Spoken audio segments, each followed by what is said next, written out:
উদয়ের পথে শুনি কার বাণী, ভয় নাই ওরে ভয় নাই, নিঃশেষে প্রাণ যে করিবে দান, হয় নাই তার ক্ষয় নাই। আমরা রাজপথে নামতে বাধ্য হয়েছি, সেটা হলো আমরা হাফেজ মাওলানা রইসুদ্দিনের প্রতিবাদ সমাবেশে প্রেস ক্লাবের সম্মুখে দাঁড়িয়েছিলাম এবং প্রেস ক্লাবে দাঁড়িয়ে আমরা সমাবেশ পরবর্তীতে মিছিল নিয়ে যখন সামনে অগ্রসর হই, তখন এই সরকারের পুলিশ বাহিনী আমাদেরকে ব্যারিকেড দিয়ে বাধাগ্রস্ত করে, আমাদের উপর লাঠিচার্জ করে, আমাদেরকে সামনে অগ্রসর হতে বাধাগ্রস্ত করে। তারপরও আমরা তাদেরকে ওভারটেক করে যেতে সক্ষম হয়েছি, কারণ ইসলামী জনতা কখনো কোনো বাধাকে ভয় পায় না।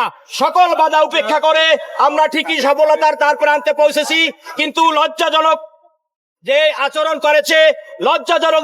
করেছে পুলিশ বাহিনী, আমাদেরকে বাধার সম্মুখীন করেছে। আমরা তাদেরকে এই সমাবেশ থেকে ধিক্কার জানাই।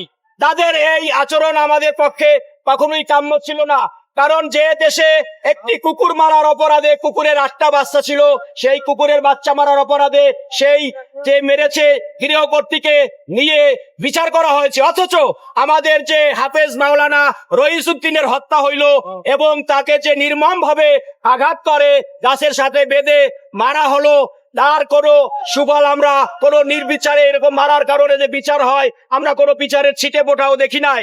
আমরা এই 1 বছর ধরে অপেক্ষা করতেছি, অপেক্ষার প্রহর গুনতেছি, কিন্তু আমরা সেই রকম কোন দৃষ্টান্ত এখন পর্যন্ত দেখি নাই, কোনো বিচার আমরা পাই নাই। সেজন্যই আমরা আজকে রাস্তায় নেমেছি বিক্ষোভ সমাবেশের জন্য।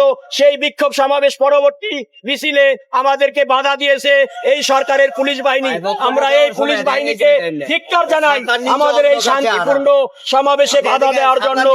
আমরা এর সত্যিকার অর্থে প্রশাসনের কাছে বিচার চাই। প্রশাসন যেন আর কখনো আমাদেরকে এরকম ভাবে নির্যাতনের শিকারে না করে এবং আমরা তাদেরকে তাহলে দাঁত ভাঙ্গা জবাব ময়দানি দেব। আমরা আজকে তাদেরকে সম্মানের চোখে দেখেছি, আমাদেরকে আঘাত করেছে, তারপর আমরা প্রতিঘাত করিনি।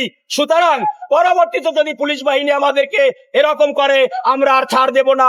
সকল সুন্নি মানুষকে সাথে নিয়ে আমরা দাঁত ভাঙ্গা জবাব এই রাজপথেই দেব ইনশাআল্লাহ।